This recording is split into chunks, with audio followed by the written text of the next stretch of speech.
Hello students, this is Ashish Kumar Sinha, English subject teacher of DAV Public School CCL Grade. Again, I welcome you all in our video classes. Students, today we will discuss a very interesting short story, and the name of the story is A Hero, which is written by R.K. Narayan. So before going to start the story, uh, we need to know something about the writer of this story. I would like to throw some light on the life and work of this story, on the life and work of the writer of this story, R.K. Narayan.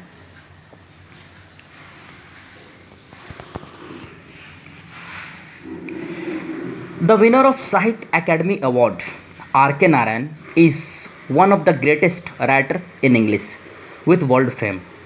He has produced a big body of work. It includes more than a dozen novels and collection of many short stories. Most of his short stories take up an aspect of character or incident that has a topical relevance. They emanated from his own experience. Most of them center around a small town named Malgudi. They depict truth of life. A hero is one of them. A Hero is Narayan's well-known short story. It centers around the character of a boy named Swami. He is the protagonist of this story.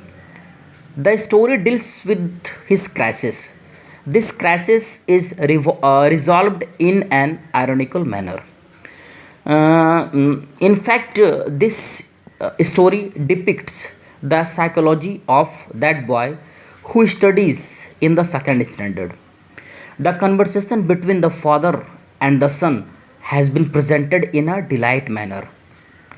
My dear student, in short, it is a typical story that deals with an irony of situation.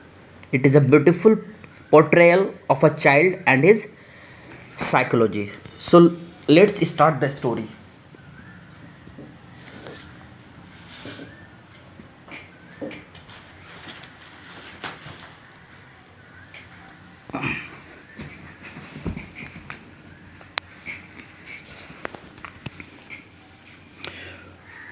For Swami, events took an unexpected turn. Father looked over the newspaper he was reading under the hall lamp and said, Swami, listen to this news. An act of bravery of a village lad who, while returning home by the jungle path, came face to face with a tiger. The paragraph described the fight the boy had with the tiger and his flight up a tree, where he stayed for half a day, till some people came that way and killed the tiger. The story starts with the lively discussion between Swami and his father. The father is trying to convince the son that the courage is everything, strength and age are not important. The father is trying to convince Swami that courage is everything, strength and age are not important, but Swami was not ready to believe it. But Swami was not ready to accept it. So for Swami, events took an unexpected turn. Swami के लिए मैंने whatever Swami thinks, whatever Swami thought, things happened just opposite to his expectation. यानी उसके just opposite होता, जो कुछ वो expect करता था, वो चीज़ जो है उसके बिल्कुल एक्सपेक्टेशन के जो है बिल्कुल अपोजिट होता था. So father looked over the newspaper he was reading under the hall lamp and said. ये स्टोरी जो है स्वामी और फादर के बीच डिस्कशन से स्टार्ट होता है, डायलॉग से स्टार्ट होता है. फादर न्यूज़पेपर पढ़ रहे थे हॉल में, तभी स्वामी जो है वहाँ पर आता है. स्वामी के फादर स्वामी से कहते हैं कि देखो इस न्यूज़पेपर में क्या लिखा हुआ है. An act of bravery of a village lad. एक गांव के लड़के का ब्रेवरी के बारे में जो है यहाँ पर लिखा हुआ है, एक्ट ऑफ ब्रेवरी के बारे में लिखा हुआ है. जब वो जंगल के रास्ते से होते हुए अपने घर आ रहा था तब उसका सामना एक टाइगर से हुआ था. The paragraph describe the fight the boy had with the tiger and is flight up a tree. यह पैराग्राफ जो है वो डिस्क्राइब करता है कि किस तरह से उसका सामना बाघ से हुआ था। जब वो गांव के रास्ते से अपने घर लौट रहा था तो किस तरह से सामना जंगल में जो है उस लड़के का सामना एक बाघ से हुआ था, और वो काफ़ी ब्रेवली उस बाघ के साथ फाइट किया। उसके बाद जो है वो एक पेड़ पर चढ़ जाता है। Where he stayed for half a day till some people came that way and kill the tiger. जहाँ पर वो आधे दिन तक जो है वो बैठा हुआ रहता उस पेड़ पर, हाफ अ डे, तब तक बैठा हुआ रहता है जब तक कि लोग वहाँ पर, कुछ लोग वहाँ पर आए और उस बाघ को मार ना दिए। तब तक वो पेड़ पर बैठा हुआ रहता है। बट यहाँ पर वो बाघ के साथ जो टाइगर के साथ काफ़ी ब्रेवली जो है फाइट करता है। After reading it through, father looked at Swami fixedly and asked, what do you say to that? Swami said, I think he must have been a very strong and grown up person, not at all a boy. How could a boy fight a tiger? इसको पढ़ने के बाद जो है father स्वामी की ओर जो है देखते हैं गौर से। फादर लुक्ड एट स्वामी फिक्सेडली और उससे कहते हैं, what do you say to that? तुम इस पर क्या कहते हो? तब स्वामी कहता है कि मेरे को लगता है कि वो एक छोटा सा लड़का हो ही नहीं सकता। It couldn't be possible for a little boy to fight with a tiger. How could a boy fight a tiger? कैसे एक लड़का जो है वो बाघ से लड़ सकता है? He must have been a very strong and grown up person. वो ज़रूर एक मजबूत और एक जवान आदमी होगा, क्योंकि it is not possible for a little boy to fight with a tiger. You think you are wiser than the newspaper? Father sneered. Here sneered means spoke in a scornful manner. गुस्से से कहना। You think you are wiser than the newspaper? Father sneered. Father spoke in a scornful manner that, Swami, what do you think yourself? You think you are wiser than the newspaper? तुम अपने आप को क्या सोचते हो कि तुम newspaper से भी ज़्यादा बुद्धिमान हो? A man, listen, a man may have the strength of an elephant and yet be a coward, whereas another may have the strength of a straw, but if he has courage, he can do anything. सुनो स्वामी, एक आदमी के पास, एक man के पास हाथी की तरह शक्ति हो सकता है, स्ट्रेंथ हो सकता है, लेकिन फिर भी वो डरपोक हो सकता है। जबकि another may have the strength of straw, जबकि किसी के पास एक तिनके की तरह शक्ति हो सकता है। स्ट्रॉ मीन्स होता है तिनका, ये स्ट्रॉ मीन्स तिनका, कावर्ड मीन्स होता है डरपोक। तो कभी कभी किसी के पास जो है वो तिनके की तरह, स्ट्रॉ की तरह स्ट्रेंथ रहता है, but if he has courage he can do anything. लेकिन अगर उसके पास करेज है, उसके पास अगर साहस है, तो वो कुछ भी कर सकता है। He can do anything because courage is everything, strength and age are not important. क्योंकि करेज जो होता है वो सब कुछ होता है, strength and age are not important according to his father. But Swami was not ready to accept it. He said that the person must have been a very strong and grown up people. The boy must have been a very strong and grown up person, not at all a boy. Because according to Swami, it couldn't be possible for a little boy to fight with a tiger. Swami disputed the theory. How can it be, father? Suppose I have all the courage. What can I do if a tiger should attack me? So there was a big argument started between Swami and his father. There was a big dispute started between Swami and his father. How can it be, father? Suppose I have all the courage. What can I do if a tiger should attack me? अब इस पे स्वामी कहता है कि ये कैसे possible हो सकता है फादर। सपोज़ कीजिए मेरे पास बहुत करेज है, साहस है, लेकिन अगर मेरे सामने अगर टाइगर मुझे अटैक कर दिया तो मैं क्या कर सकता हूँ? What can I do if a tiger should attack me? Live alone strength, can you prove you have courage? Late me see if you can sleep alone tonight in my office room. चलो अब इस पर father कहते हैं, स्वामी के father कहते हैं, चलो स्ट्रेंथ को छोड़ो, अब क्या तुम अपने आप को प्रूव कर सकते हो कि तुम में करेज है? Now Swami's father is going to give a challenge to Swami to prove himself by sleeping alone in his office room tonight. तो स्वामी के फादर स्वामी से कहते हैं, क्या तुम अपने आप को प्रूव कर सकते हो कि तुम्हारे अंदर करेज है? चलो मुझे दिखाओ। Let me see if you can sleep alone tonight in my office room. अपने आप को तुम प्रूव करो कि तुम्हारे पास करेज है मेरे ऑफिस के रूम में आज रात अकेले सोकर। A frightful proposition, here proposition means proposal. Proposition means proposal. Okay, so it was the frightful proposal offered to Swami by his father. Swami thought he had always slept beside his granny in the passage, and any change in this arrangement kept him trembling and awake all night. ये एक तरह से बड़ा ही भयानक और डरावना प्रस्ताव था उसके फादर के द्वारा। From his father side it was a frightful proposition, it was a frightful proposal to Swami. Swami ने ऐसा सोचा क्योंकि वो हमेशा अपनी दादी के बगल में पासेज में सोता था।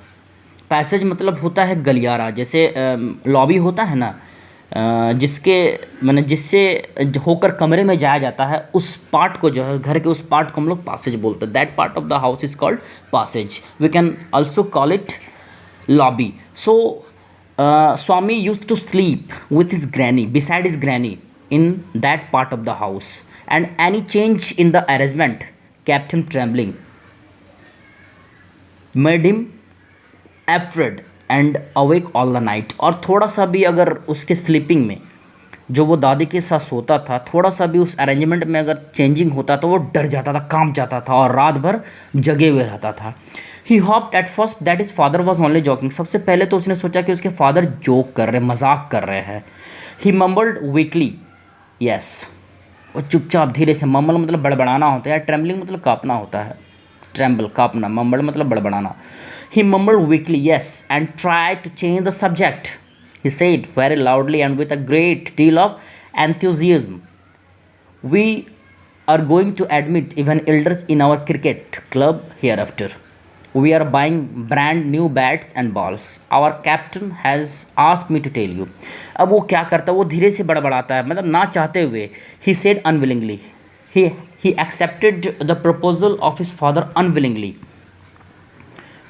and tried to change the subject. He said very loudly with a great deal of enthusiasm. अब वो उस टॉपिक को चेंज करता है, जिस टॉपिक के ऊपर उसके फादर और उसके बीच डिस्कशन हो रहा होता है, उस टॉपिक को वो चेंज करता है और काफ़ी लाउडली अपने फादर से कहता है कि फादर अब इसके बाद हम लोग अपने क्रिकेट क्लब में एल्डर्स को भी एडमिट करने के लिए जा रहे हैं। We are buying brand new bats and balls. We are buying brand new bats and balls. अब हम लोग न्यू बैट्स और बॉल खरीदने के लिए जा रहे हैं और अपने क्रिकेट क्लब में अब हम लोग एल्डर्स को भी एडमिट करेंगे। Our captain has asked me to tell you. हमारा कैप्टन जो है इस बात को कहने के लिए आपको कहा है कि अब हमारे क्रिकेट क्लब में एल्डर्स भी शामिल हो सकते हैं। That means Swami was trying to change the subject so that his father couldn't insist him to sleep in his office room tonight. Swami was also very clever boy. Okay students, वो चालाक भी था, इसीलिए उस सब्जेक्ट को change करने की कोशिश कर रहा था। We'll see about it later. Father cut in. उसी बीच फादर उसके बात को वहाँ काटते और कहते हैं इसके बारे में हम लोग बाद में बात करेंगे। We will discuss about this matter later on. You must sleep alone hereafter. Swami realized that the matter had gone beyond his control. From a challenge, it had become a plain command. He knew his father's tenacity at such moment. अब स्वामी को लगने लगा कि उसके हाथ से वो मतलब ये मैटर जो है उसके कंट्रोल से जा चुका है। अब ये मैटर उसके हाथ में नहीं रहा है क्योंकि उसके फादर ने कह दिया कि you must sleep alone here after. अब तुम्हें अकेले सोना पड़ेगा, अब तुम्हें अकेले सोना है। अब ये चैलेंज नहीं था बल्कि एक तरह से बिल्कुल कमांड बन गया था from his father's side. He knew his fathers tenacity at such moment. वो अपने फादर के उस फर्मनेस को जानता था। Here tenacity means firmness. Tenacity means firmness. वो अपने फादर के अडिगता को जानता था कि अगर वे अपने बात पर अटक गए तो he is not going to listen any one.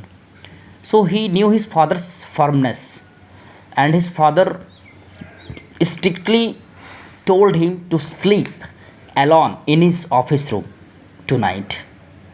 So Swami realized that. Swami thought that the matter had gone beyond his control.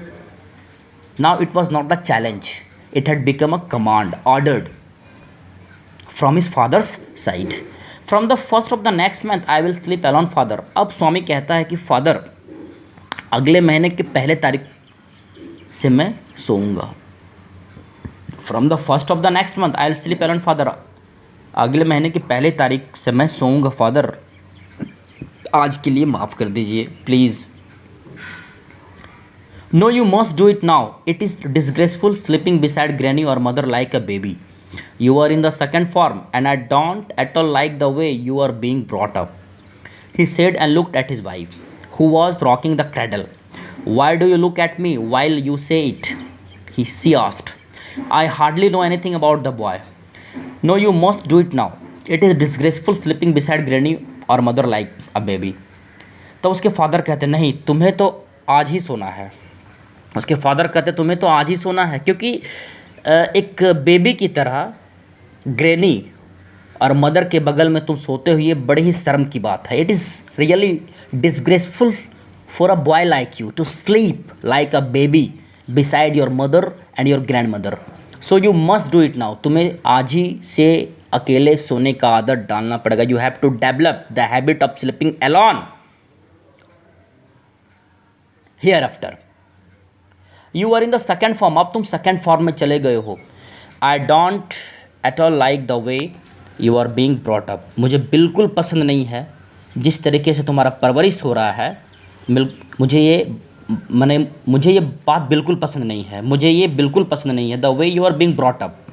अब तुम सेकेंड फॉर्म में चल गए हो तो ये बहुत शर्म की बात है कि तुम एक बेबी की तरह अपने दादी और अपने मम्मी के बगल में सोते हो. He said. उसके फादर ने कहा and looked at his wife. और अपनी पत्नी की ओर देखने लगा. Who was rocking the cradle. Cradle मतलब होता है यहाँ देख यानी यहाँ क्रैडल का मीनिंग होता है पलना. यानी वहाँ पर स्वामी का कोई छोटा भाई या छोटी बहन है जिसको स्वामी की माँ जो है वो झुला रही थी पलने में. तो अपनी पत्नी की तरफ देखते हुए वो कहता है, अपनी वाइफ की तरफ देखते हुए, स्वामी की माँ की तरफ देखते हुए इस बात को वह कहते हैं. Why do you look at me while you say it. Why do you look at me while you say it. She asked. I hardly know anything about the boy. अब उसकी स्वामी की माँ कहती है कि आप जब इस बात को कहते हो तो मुझे आप मेरी तरफ क्यों देखते हो. मैं इस लड़के के बारे में कुछ नहीं जानती हूँ. वो क्या करता, कहाँ जाता है. Don't look at me like this okay because I didn't know anything about this boy. I hardly know anything about this boy. No I don't mean you father said. No I don't mean you father said. अब father कहते नहीं मैं तुम्हें कुछ नहीं कह रहा हूँ. मैं तो सिर्फ ऐसे ही तुम्हें देखा. मैं तुम्हें कुछ नहीं कह रहा हूँ. If you mean that your mother is spoiling him tell her so and don't look at me she said and turned away. अगर आपको लगता है कि आपकी माँ यानी स्वामी की दादी माँ जो है इसको स्पॉइल कर रही. स्पॉइल मतलब होता है बिगाड़ना, बर्बाद करना. Tell her so and don't look at me she said and turned away. मेरी तरफ मत देखिए. अगर आपको लगता है कि आपकी माँ यानी स्वामी की दादी से बिगाड़ रही है तो जाके उन्हें कहिए don't look at me like this. Okay, the lady said. Swami's mother told his father. So this is the last line of page number 15. This line shows the characteristics of his mother. His mother is also a strict woman like his father, more strict than his father. Extrovert you can say her. That means बड़बोली थी वो. और स्वामी के father भी जो है स्वामी के mother से डरते थे. इससे पता चलता है. स्वामी's father sat gloomily gazing at the newspaper on his lap. Swami rose silently and tiptoed away to his bed in the passage. स्वामी के फादर चुपचाप जो है, gloomily मतलब होता है unhappily. Swami's father sat unhappily and again started reading the newspaper on his lap. उसी बीच meanwhile Swami rose silently and tiptoed away to his bed in the passage. स्वामी जो है चुपचाप वहाँ से उठता है और टिपटो मतलब होता दबे पाँव. Tiptoed away to his bed in the passage. और चुपचाप जो है जहाँ वो सोता था अपने ग्रैनी के बगल में, where he used to sleep, He went up to that passage, that place. Granny was sitting up in her bed. वो पासेज, उस पैसेज, वो मैंने away to his bed in the passage में चला जाता है. Granny was sitting up in her bed and remarked, boy are you ready, are you already feeling sleepy. ग्रैनी जो है वहाँ पर बेड पर अपने बैठी हुई थी और रिमार्क कहती है, told Swami that he was already feeling sleepy. Don't you want a story. Swami made wild gesticulations मतलब होता है जेस्चर, इशारे करना. To silence granny but that good lady saw nothing. So Swami threw himself on his bed and pulled the blanket over his face. अब क्या है कि granny वहाँ पर बैठी हुई थी, स्वामी वहाँ जाता है और जाकर सीधे सो जाता है. उसी में ग्रैनी कहती है कि तुम इतनी जल्दी, क्या तुम सच में, तुमको नींद आ रही है बेटे. Don't you want a story, क्या तुम स्टोरी सुनना नहीं चाहते हो. इसी पर Swami made a wild gesticulations to silence granny. इसी पर जो है स्वामी मतलब चेहरे बनाकर, अजीबोगरीब चेहरे बनाकर दादी से चुप रहने को कहता है. To silence granny but that good lady saw nothing. So Swami threw himself on his bed and pulled the blanket over his face. इसीलिए स्वामी जो है, बट वो गुड लेडी जो है वो कुछ नहीं देखती है और स्वामी को कहते रहती है कि क्या तुम्हें स्टोरी नहीं सुनना. Don't you want to hear a story because it is your habitual activity. Without listening story you do not sleep. So what has happened with you today? Don't you want to listen a story? Don't you want to hear a story? I have very interesting stories today. So many stories I have. So don't you want to listen a story, my dear Swami? But Swami threw himself on his bed and pulled the blanket over his face. लेकिन स्वामी अपनी दादी की बात को नहीं सुना और bed पर लेट गया, अपने आप को बेड पर जंप मारकर जो है लेटा दिया और ब्लैंकेट से बिल्कुल पूरी तरह से अपने फेस को कवर कर लिया. ग्रैनी से don't cover your face, are you really very sleepy. Swami leant over and whispered, please please shut up granny, don't talk to me and don't let anyone call me even if the house is on fire. If I don't sleep at once, I shall perhaps die. He turned over, curled and snored under the blanket till he found his blanket pulled away. अब वो granny से कहता है कि please please granny, please shut up. Granny don't talk to me, granny मुझसे बात मत करो. And don't let anyone call me even if the house is on fire. और किसी को बुलाना भी नहीं, अगर कोई मुझे बुलाए भी तो मुझे उठाना नहीं है, घर में आग ही क्यों नहीं लग जाए, किसी को मेरे को बुलाने के लिए मत कहना. सो ग्रैनी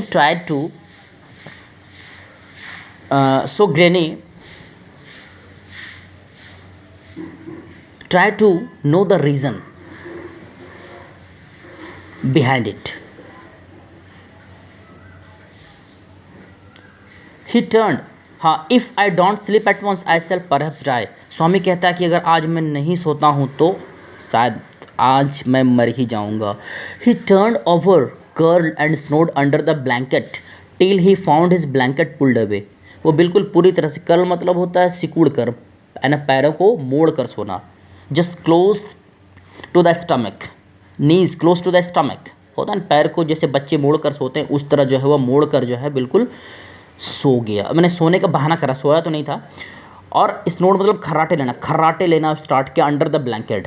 तब तक वो खर्राटे लेता रहा जब तक कि वो अपने आप वो मैंने under the blanket till he found his blanket pull away, जब तक कि उसने पाया नहीं कि उसका ब्लैंकेट को किसी ने खींचा, तब तक वो जो है वो सोने का बहाना कर रहा था. He was pretending to sleep. Presently father came and stood over him. Swami, get up, he said.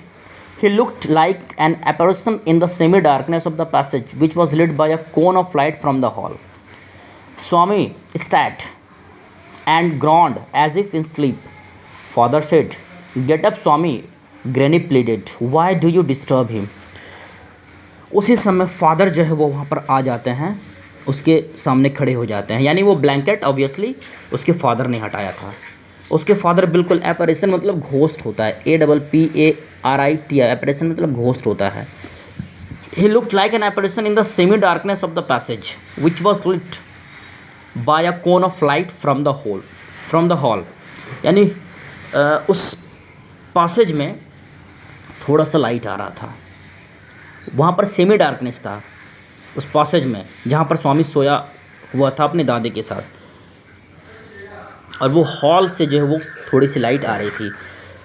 स्वामी डर जाता है, और जैसे ग्रॉन मतलब GRON, ग्रॉन मतलब होता दर्द से कराना, बट यहाँ पर होगा जैसे जब सो के उठते हैं, उठने के समय जो है किस तरह की आवाज़ें हम लोग निकालते हैं, 2 मिनट और सोते हैं, उठने के बाद तो वो उसको, उस आवाज़ को हम लोग कहते हैं groaning, as if in sleep, मानो कि वो नींद में हो। Father said get up Swami, granny pleaded why do you disturb him. तो फादर कहते हैं स्वामी अब तुम उठ जाओ। उसी बीच ग्रैनी कहती है, दादी कहती है उसको सोने दो ना, क्यों उसे डिस्टर्ब करो, why do you disturb him, he was sleeping. Gate up Swami, he said for the third time, and Swami got up. Father rolled of his bed, took it under his arm and said, come with me, Swami, come with me. Get up, Swami, he said for the third time. His father said for the third time, get up, Swami, and Swami got up. स्वामी के father जो तीसरी बार स्वामी से कहते हैं कि स्वामी उठ जाओ, और स्वामी उठ जाता है। फादर उसके बेड को रोल करते हैं, मोड़ते हैं अपने, and took it under his arm, अपने आर्म बाहों में जो है उसके बेड को दबाते हैं, and said come with me, और उससे कहते हैं चलो मेरे साथ। Swami looked at his granny, hesitated for a moment, and followed his father into the office room. On the way he threw a look of appeal at his mother, and she said, why do you take him to the office room, he can sleep in the hall I think। अब यहाँ पर जो है स्वामी जो है वो अपनी दादी की ओर देखता है, ताकि उसकी दादी जो उसको रोक ले। But his granny hesitated for a moment, but his granny couldn't do anything, hesitated for a moment and tried to say something but she couldn't say anything, and followed his father into the office room, and Swami followed his father into the office room. On the way, he threw a look of request at his mother, and she said, why do you take him to the office room, he can sleep in the hall I think। उसके बाद office की ओर जाते वक्त जो है वो अपनी माँ की तरफ भी एक रिक्वेस्ट भरी नज़रों से देखता है, ताकि उसकी माँ भी कुछ कहे, उसको रोके, उसके फादर को रोके। तो उसकी माँ कहती है, why do you take him to the office room, आप इस ऑफिस रूम क्यों ले जा रहे हो, he can sleep in the hall I think, मेरे को लगता है कि ये हॉल में भी तो सो सकता है। So my dear student, this is the first part of this story, and I will continue the story, that means the second part, in the second video I will continue the story. So till then take care of yourself, thank you very much, have a nice day ahead, and one thing I just want to say, don't forget to subscribe my channel. Thank you very much.